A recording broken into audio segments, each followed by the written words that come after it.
Donc, on commence. Alors, votre attention, s'il vous plaît. Alors, l'objectif de notre TP est de créer une application mobile qui permet à des utilisateurs de consulter un ensemble de cabinets des médecins selon sa spécialité. Alors, l'objectif de ce TP est de se connecter à une base de données SQLite, c'est-à-dire on va considérer que notre application, c'est une application embarquée, c'est-à-dire qui contient juste des données locales, et de permettre de consulter la liste des cabinets médicaux, savoir sa localisation géographique, ses coordonnées, et ainsi la spécialité du médecin qu'on veut le consulter, tout simplement. Donc, le TP, c'est un récap de tout ce qu'on a vu depuis la première séance jusqu'à maintenant. À part, normalement, dans ce projet, on va considérer une bonne architecture technique qui respecte les normes MVC, c'est-à-dire modèle, vue, contrôleur. Donc, c'est pour ça que pour les questions du TP, normalement, on va créer la partie persistance, la partie métier, c'est-à-dire tout ce qui est accès à la couche de données, et la partie présentation qui ressemble à la partie des vues de notre application.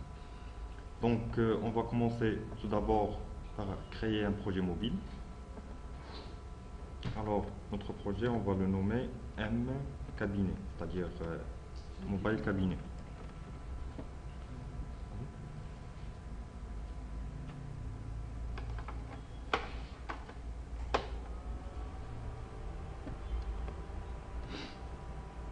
Alors, c'est une application qui est basée sur les vues.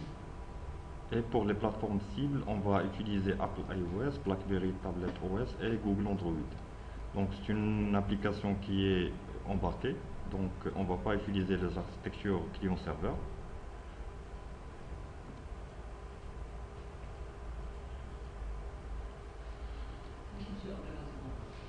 Application embarquée, c'est-à-dire une application qui contient des données locales, soit à travers des fichiers FLA, des fichiers XML ou bien une base de données locale SQLite. Donc, on va commencer tout d'abord par la partie persistance. On va créer une nouvelle classe ActionScript. Donc, on va la nommer cabinet. Dans le package org, par exemple, easy.persistance.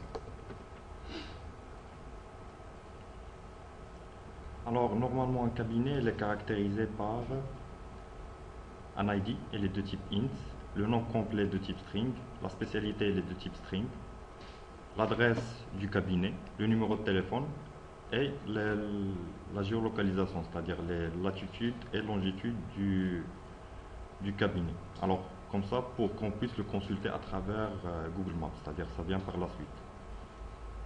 Donc, pour créer tout ça, je vais déclarer des variables, private, var, id et les deux types int.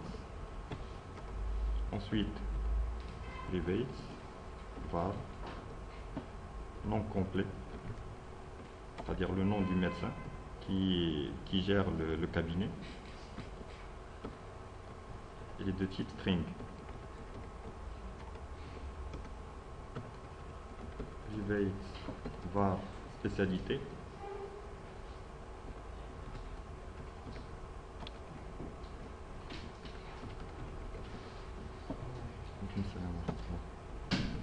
Et private, var, adresse.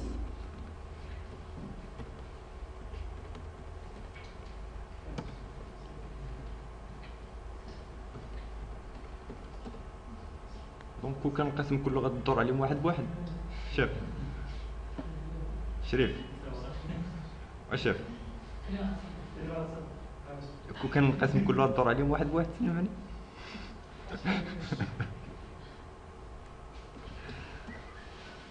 String tel et de type string et les coordonnées de géolocalisation sont de type number, private, var, latitude les type number et pivot, var, longitude et les deux types.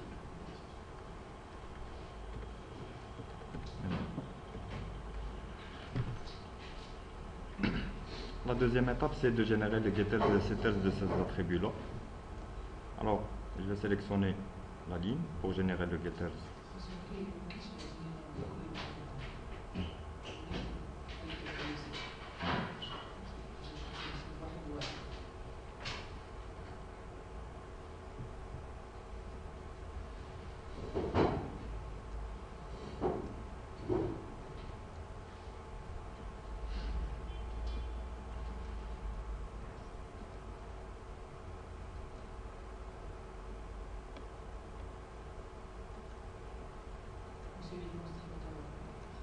Normalement, il supporte un seul constructeur.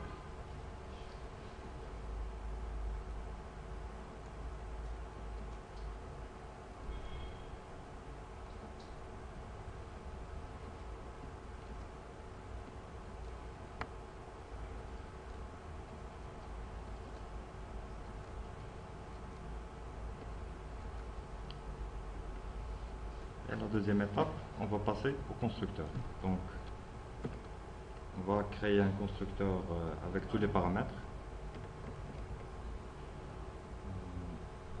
Nom complet, il est de type string,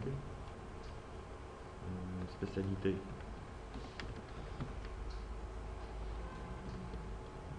il est de type string, adresse,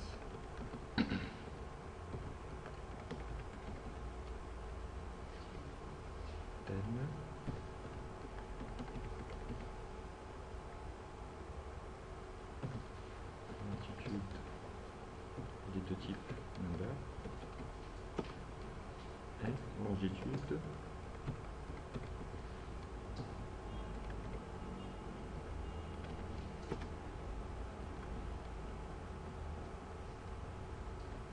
et je vais affecter les variables.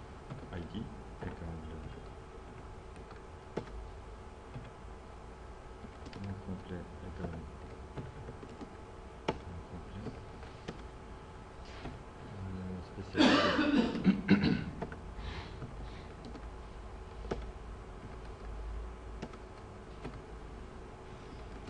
adresse égale adresse, tel égale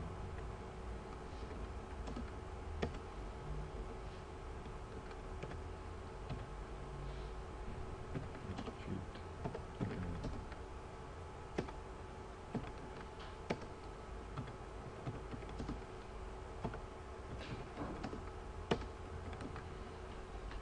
Donc, comme ça, j'ai terminé ma première partie pour la création d'une classe persistante. Alors, on va passer à la troisième question qui est la couche métier. Donc, je vais créer une nouvelle classe ActionScript. Alors, je vais l'organiser dans un package qui s'appelle org.easy.da. Alors cette classe-là, normalement, il contient les différentes méthodes métiers qu'on va l'utiliser dans notre application mobile, c'est-à-dire qu'on va l'intégrer dans les vues. Alors je vais la nommer, que ce soit DA ou bien métier. Ensuite, je vais déclarer mes variables pour la création des connexions vers ma base de données SQLite. Alors, je vais déclarer une variable private var, une variable de type SQLCon, c'est-à-dire SQL Connection.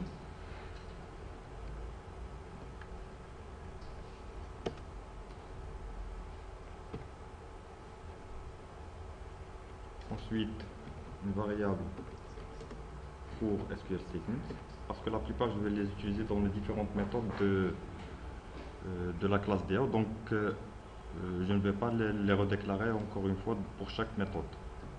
Donc SQL STMT.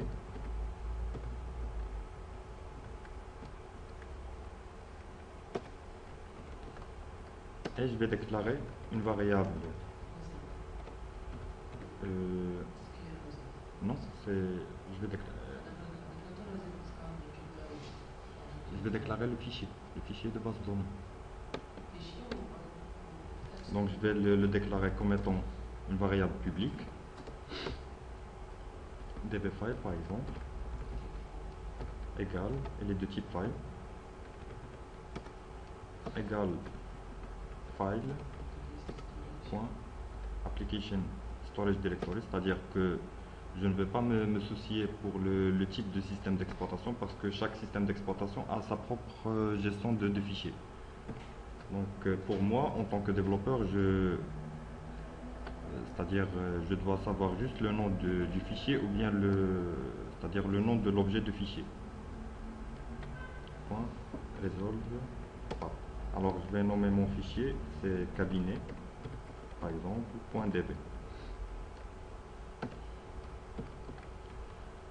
Alors pour la déclaration d'une variable SQL result, je peux la déclarer au sein de chaque méthode parce que chaque méthode, normalement, je peux créer une méthode pour créer la base, donc je n'ai pas besoin de cette variable. Mais pour les variables qui peuvent retenir des résultats SQL, normalement, je dois les déclarer au sein de la méthode. Alors comme ça, pour juste différencier entre les variables globales et les variables locales dans le langage ActionScript. Alors la première méthode, c'est je vais créer une méthode qui permet de créer ma base de données automatiquement. Donc au lancement de l'application, il va créer la base de données. Elle va faire juste une vérification si le fichier existe. Non, c'est au lancement de l'application. Donc je vais déclarer une fonction. Alors elle est de type public. Le nom de ma fonction c'est create, par exemple db. Et ma fonction ne retourne rien. Donc dans ce cas-là, je vais initialiser mes variables SQL connection et SQL statements. SQL connection égale new SQL connection. Je vais ouvrir ma connexion vers le fichier. Donc je vais utiliser la méthode open qui reçoit comme paramètre le nom du fichier. Par la suite, je vais instancier l'objet SQL statements.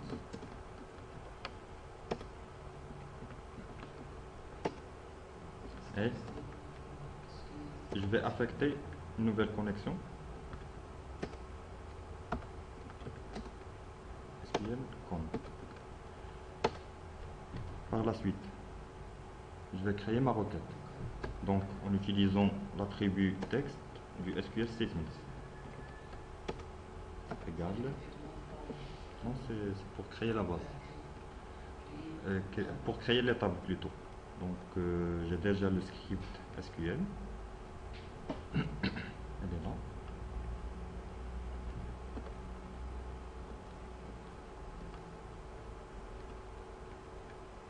Alors je vais éliminer le double quote. Donc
ensuite, je vais réorganiser mon code.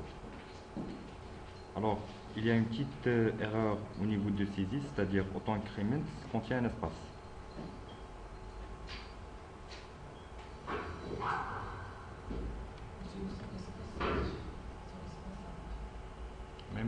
Non, c'est juste pour l'organisation, tout simplement. Et parce que le code, c'est-à-dire extrait depuis la génération du fichier à travers de l'outil Navicat. Par la suite, je vais exécuter ma requête en utilisant la méthode execute de SQL settings. Et finalement, je vais fermer ma connexion en utilisant la méthode close. Alors, pour faire tout ce traitement, normalement, je dois créer, bien, il doit être à l'intérieur d'une try catch, c'est-à-dire pour générer les exceptions, ou bien les éventuelles exceptions du code. Alors, je vais faire un trace error, un message par exemple, pour afficher le message d'erreur. Donc, voilà c'est-à-dire la fonction pour créer la base de données. Alors, on voudrait, au lancement de l'application, créer notre base de données automatiquement. Donc, au niveau du fichier de lancement de l'application, il y a un événement qui s'appelle, par exemple, creation complete. Alors, je vais déclarer une variable private var, elle est de type DA.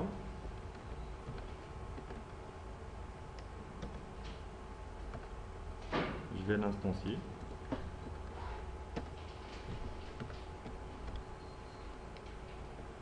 Et je vais créer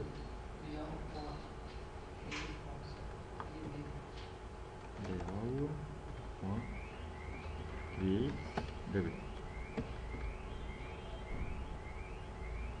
Alors, dans mon code, je peux faire juste une petite vérification, c'est-à-dire au niveau du fichier. Je peux faire DA au point la variable dbfile, c'est-à-dire s'il existe ou pas.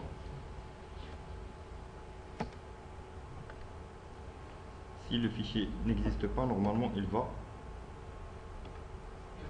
le créer, tout simplement. Alors comme ça, pour être sûr que la base est créée ou bien l'application ne génère pas des erreurs. Alors je vais la lancer.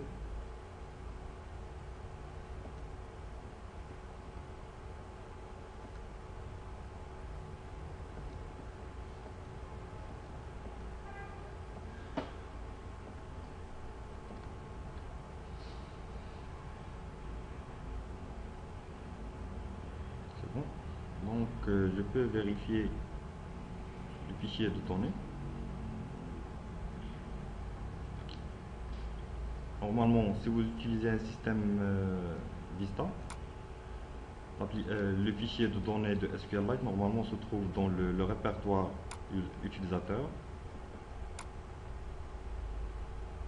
Il faut tout d'abord afficher les dossiers cachés, appdata, roaming, le nom du projet, .debug. Alors, il y a local store, et voilà le fichier.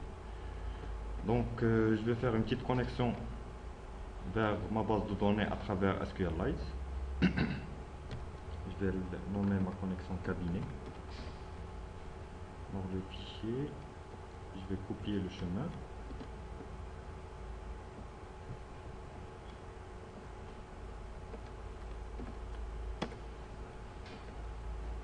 Je vais tester ma connexion. Voilà. Donc je pense qu'elle a généré une erreur au niveau de l'exécution de la base de données. Donc c'est quoi l'erreur?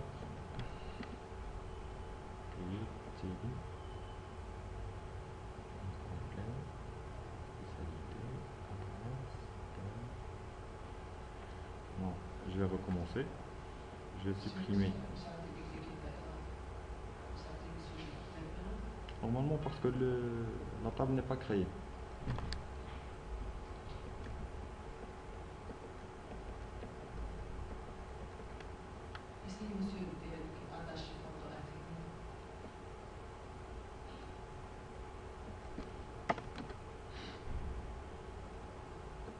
Alors je vais supprimer le fichier parce que j'ai fait une vérification si le fichier existe.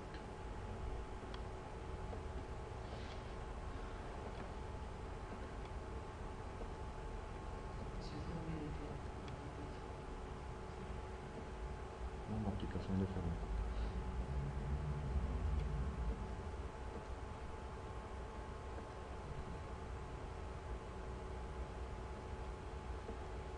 C'est bon.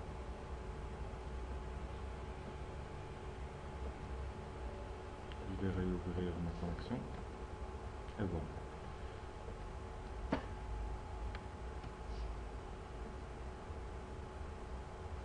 Alors si par exemple je relance mon application, je suis sûr comme quoi la base de données ne va pas être écrasée.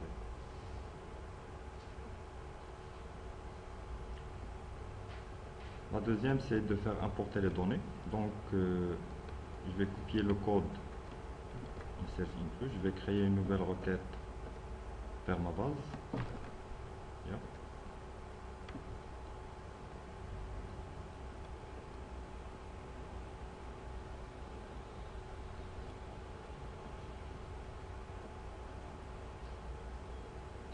C'est bon?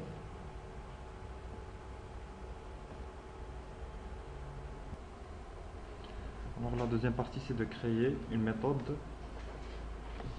dans la classe DAO qui permet de retourner la liste des cabinets à partir de la base de données. Donc je vais déclarer une fonction qui est de type public et le name c'est getAll cabinet par exemple.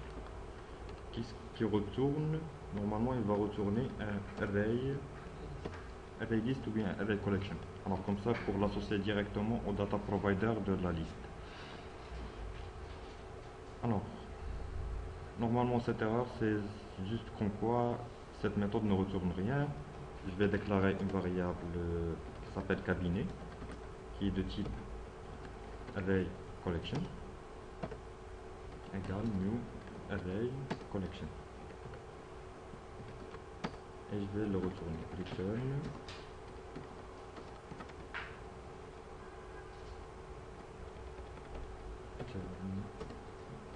cabinet. C'est juste au cours de développement, c'est d'éliminer les erreurs, comme ça on serait tranquille pour alors je vais mettre un bloc try catch. Je vais refaire ou bien réinstancier mes connexions. SQLcon égale new SQL connection. Je vais ouvrir ma connexion en utilisant la méthode open. Si, classe. Tout à fait. Alors, SQL statements égale new SQL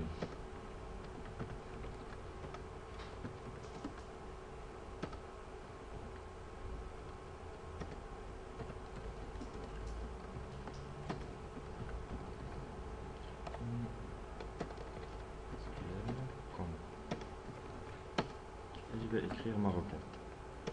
Alors, SQL statements.text égale select par exemple étoile from cabinet. Donc cette requête permet de retourner tous les cabinets qui existent dans la base de données. Alors je vais l'exécuter en utilisant la méthode execute. Par la suite, je vais déclarer une variable SQL results. Je vais nommer mon objet result, par exemple, il est de type SQL result égale SQL statement.get result. Alors je vais faire un traitement à l'intérieur, c'est-à-dire je vais déclarer une boucle for. Alors la boucle for c'est je vais déclarer un objet O par exemple, elle est de type object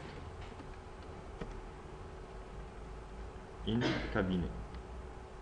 C'est-à-dire c'est pas le cabinet, mais c'est résulte point data. C'est-à-dire le tableau retourné par ma requête SQL. Ensuite, je vais déclarer une variable de type cabinet.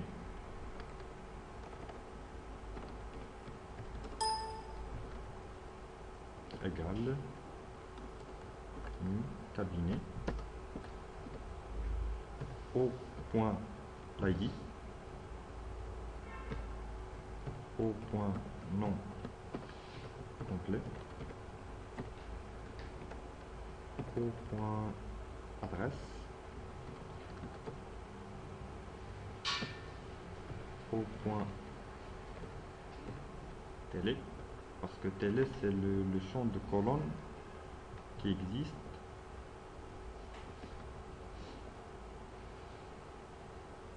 adresse télé.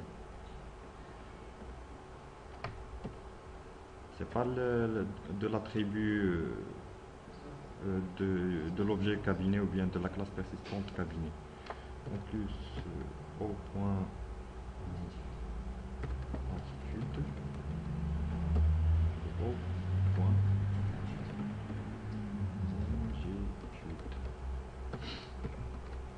Et je vais donc il y a une erreur. Oh, j'ai oublié la spécialité. Donc au point spécialité.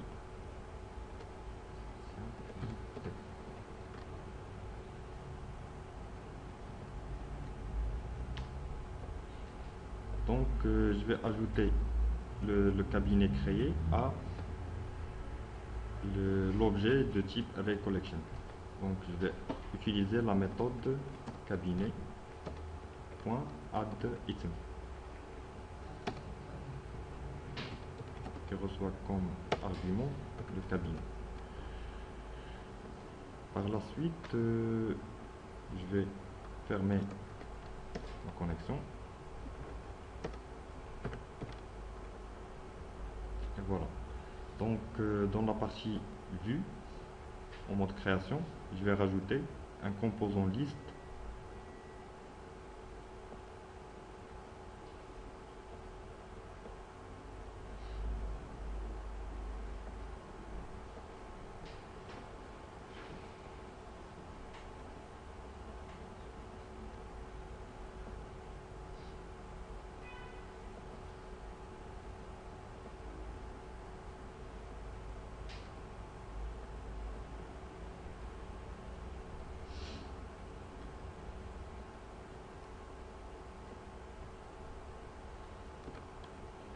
Alors je vais nommer ma liste, ça s'appelle cabinet liste par exemple.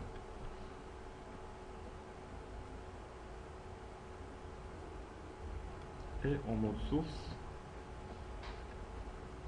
lors de la création de ma vue, je vais déclencher un événement pour faire remplir ma liste. Donc je vais déclarer une variable de base de type DAO va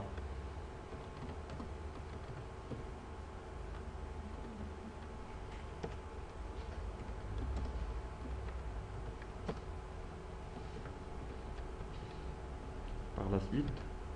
Alors ma liste est cabinet liste point le data provider égale DAO point get all cabinet. Alors je vais afficher le cabinet par le nom complet. Donc je vais utiliser l'attribut label field. Maintenant je vais le nommer nom complet.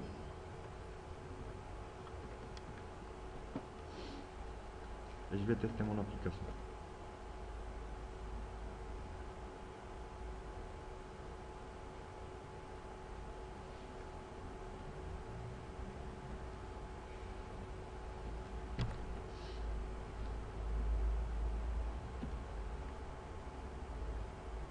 Je pense qu'il y a une erreur.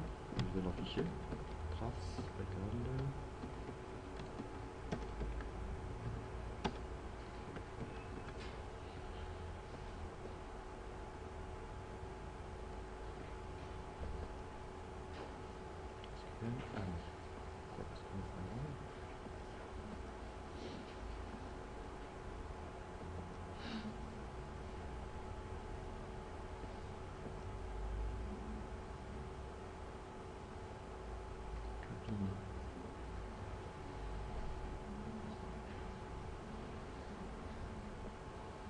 Alors je vais réexécuter mon code ligne par ligne pour déterminer l'erreur.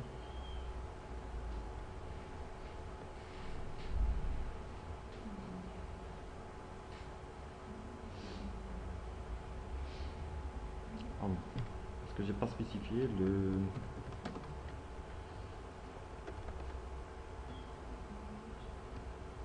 mon objet il s'appelle dbFile.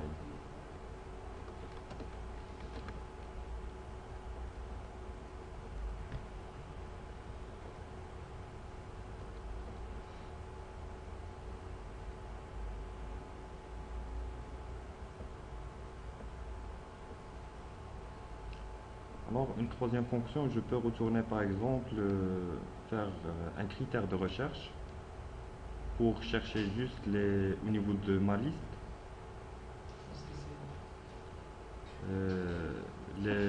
la liste des cabinets selon la spécialité. Donc mode création.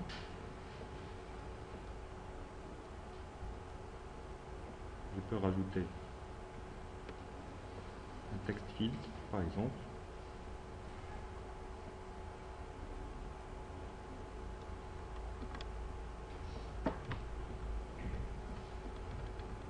Je vais la nommer spécialité field et je vais générer lors d'une modification, c'est-à-dire que lorsque j'ajoute ou bien je supprime un caractère, normalement il va déclencher un événement. Et dans cet événement, je vais créer tout d'abord dans ma classe DAO une requête paramétrée. Alors je vais déclarer une autre fonction public get cabinet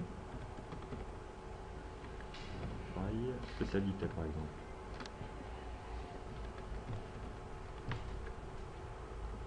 Qui reçoit comme paramètre un string spécialité et qui retourne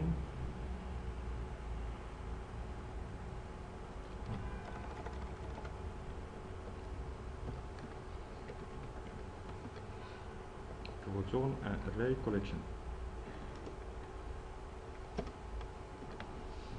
Alors je vais recopier mon code précédent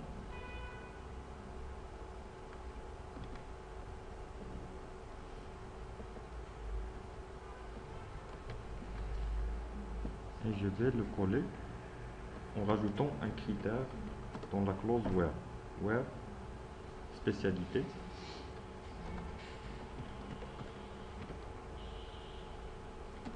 light par exemple % plus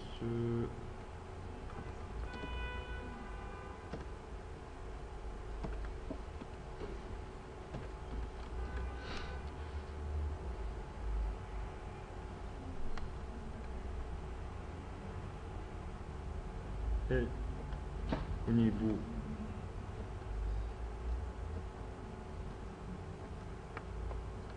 de mon text field, je vais rajouter cette fonction get cabinet by spécialité.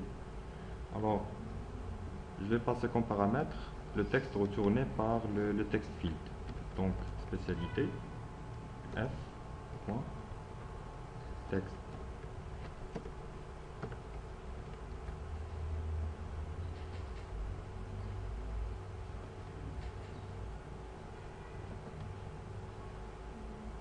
Donc je vais rajouter un autre champ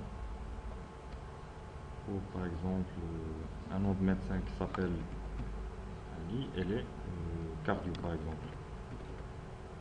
Cardiologue. Alors pour les autres champs c'est nul.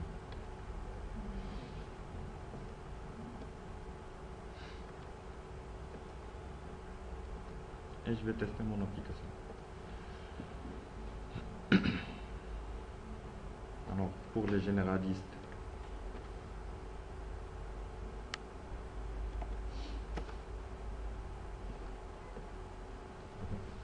je n'ai pas actualisé ma liste. Tout d'abord, je vais faire cabinet list.data provider égale dao.get.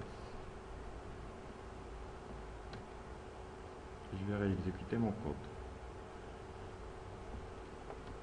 Pour généraliste, normalement, on ne retrouve rien. Pourquoi? Je pense qu'il y a une erreur. Spécialité.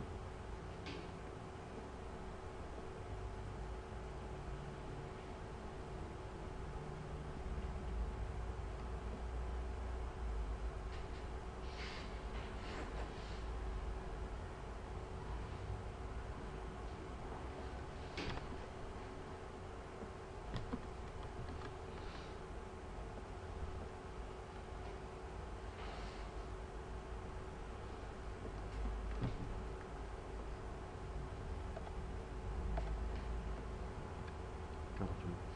Non. Généraliste. Donc,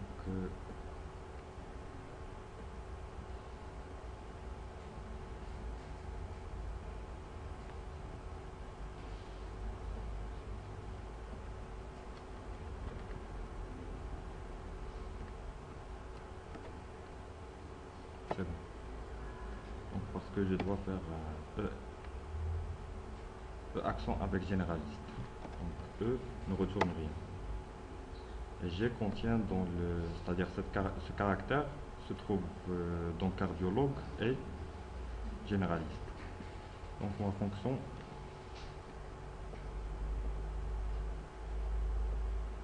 travaille bien. D'accord? Alors je vous laisse faire ça en attendant de passer à la troisième étape. Sculpter le détail. Donc je vais créer tout d'abord une vue qui s'appelle dans le package views, pardon, je vais afficher un composant MXMS, c'est-à-dire une vue qui s'appelle détail cabinet. Alors au niveau du titre de la vue, je vais mettre détail cabinet. Alors lors de la création de la vue, je vais générer un événement. Je vais retourner à la vue principale. Je vais déclencher un événement. Clic par exemple. C'est-à-dire lors de sélection d'un objet au niveau de la liste, je vais générer un événement. Alors dans cet événement, je vais me rediriger vers la vue détail cabinet et je vais passer un paramètre qui est l'objet sélectionné. Donc je vais utiliser l'objet navigator .pushView pour aller à la vue détail cabinet et je vais passer comme paramètre l'objet list.selected.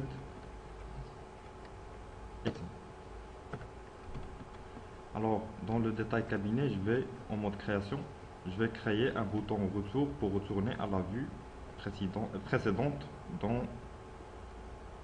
le action bar de la vue. Alors je vais l'appeler return.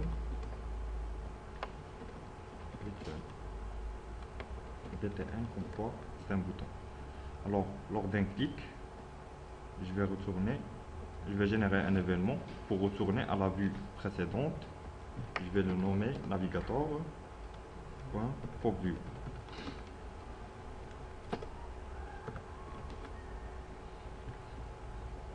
Alors pour récupérer l'objet passé en paramètre, je vais utiliser l'objet data. Donc je vais déclarer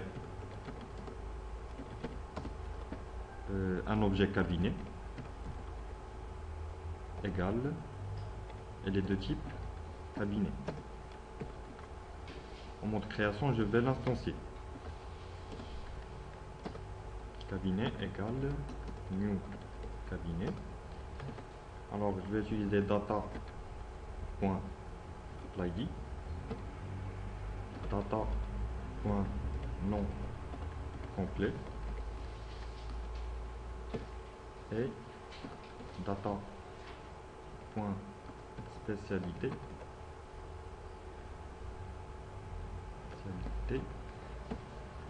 data.adresse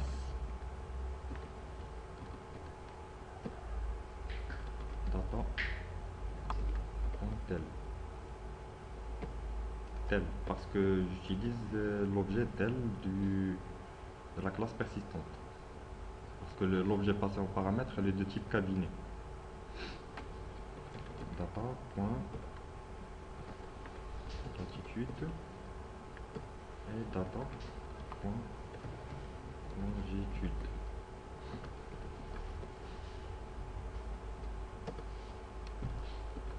Par la suite, en mode création, je vais faire glisser les composants. Alors,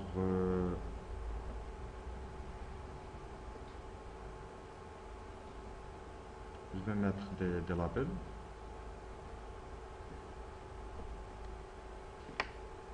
Alors, je vais le nommer non complet. Non.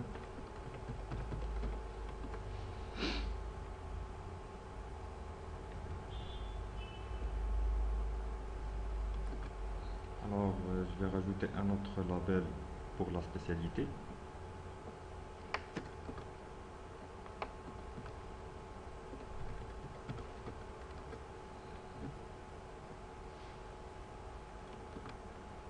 Un autre pour l'adresse.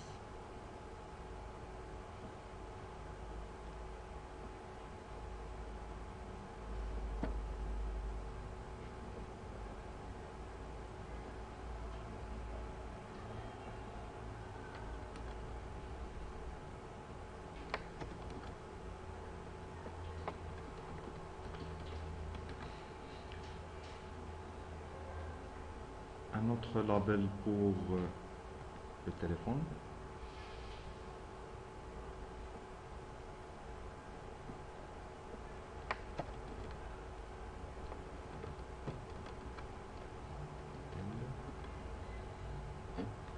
Un bouton pour faire passer un appel directement depuis mon application.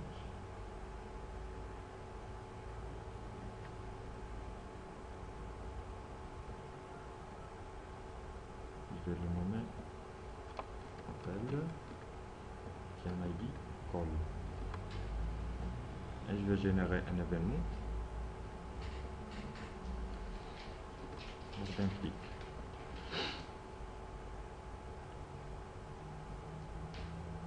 Et je vais rajouter un autre bouton pour le map.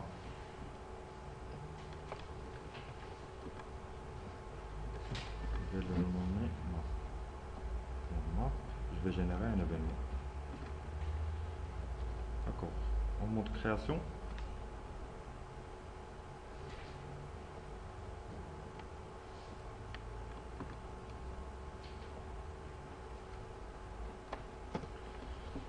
je vais affecter les valeurs reçues aux labels qui ont été déjà créés.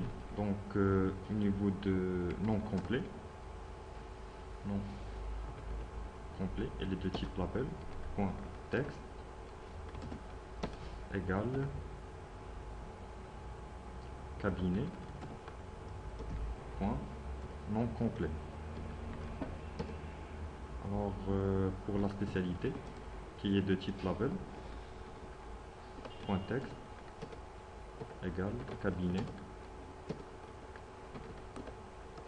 point spécialité. De même pour les autres labels, je vais utiliser tel point texte égale cabinet point tel. Alors adresse point texte égale cabinet point adresse. Alors pour les autres, je ne vais pas les utiliser. Donc je vais tester mon application.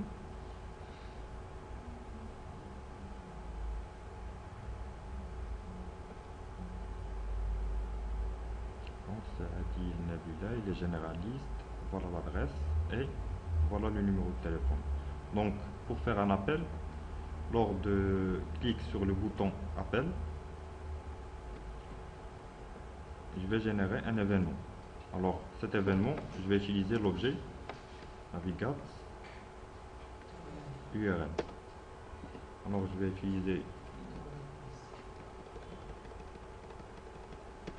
une URL request qui reçoit comme paramètre une chaîne de caractères. Elle est de type tel plus l'objet cabinet point tel tout court.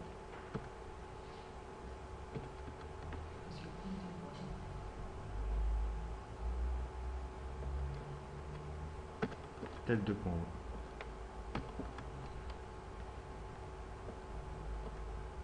Et je vais tester mon application. Si vous utilisez par exemple l'URL, c'est-à-dire le simulateur de Adobe Flash Builder, pour le test des appels ou bien SMS ou bien les emails, normalement, il va vous afficher selon le navigateur ou bien il va appeler au niveau des emails la partie Outlook de votre système.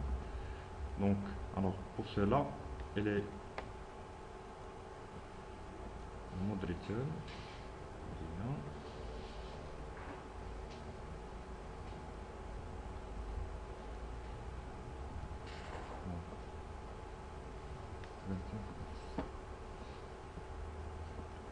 En plus, je vais faire d'autres manips. Alors pour faire ajouter ou bien supprimer,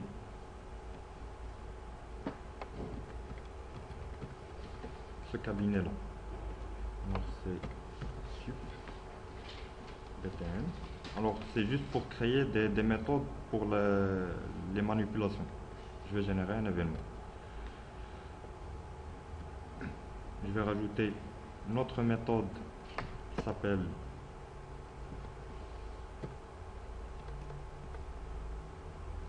supprimer. Alors je vais déclarer une autre fonction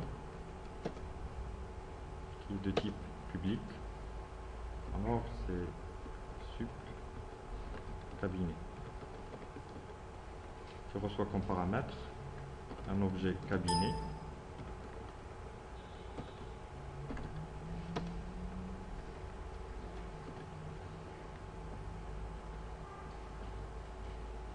Alors tout d'abord je vais instancier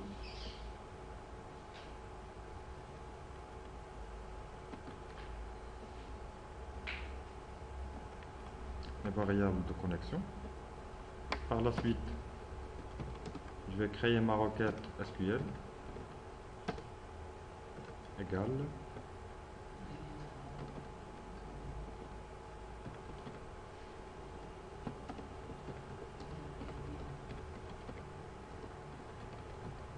where ID égale, par exemple je vais mettre un point d'interrogation pour passer un paramètre. Comment?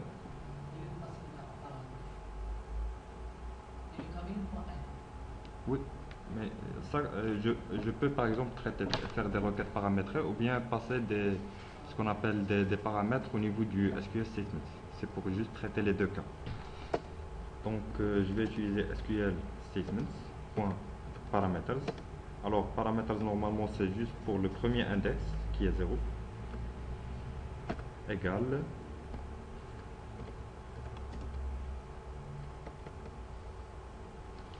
cabinet par exemple point ID. Alors je vais exécuter ma requête SQL Statements.execute. Alors il ne retourne rien cette requête. Alors je vais afficher par exemple, je vais fermer ma connexion et je vais tester ma fonction.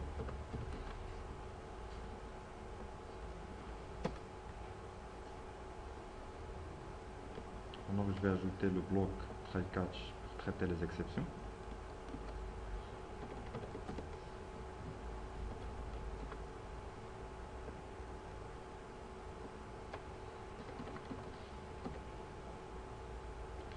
Par exemple error message.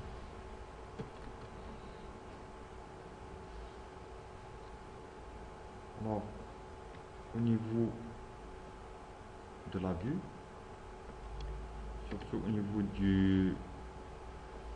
de la fonction click, je vais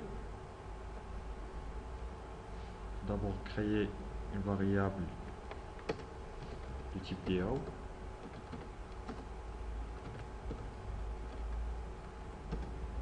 égale new.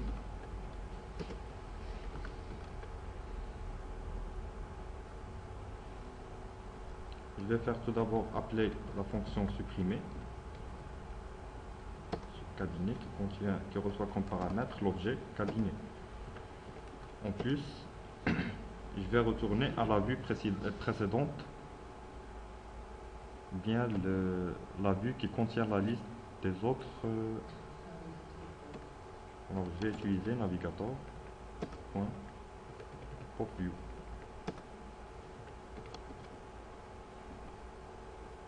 Et je vais retester mon application.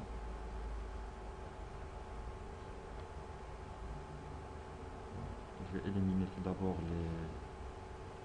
les points d'arrêt.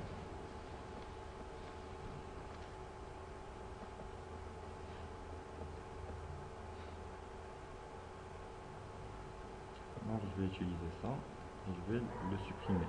Donc il a été supprimé au niveau de la liste et donc va être supprimé au niveau de la base de données.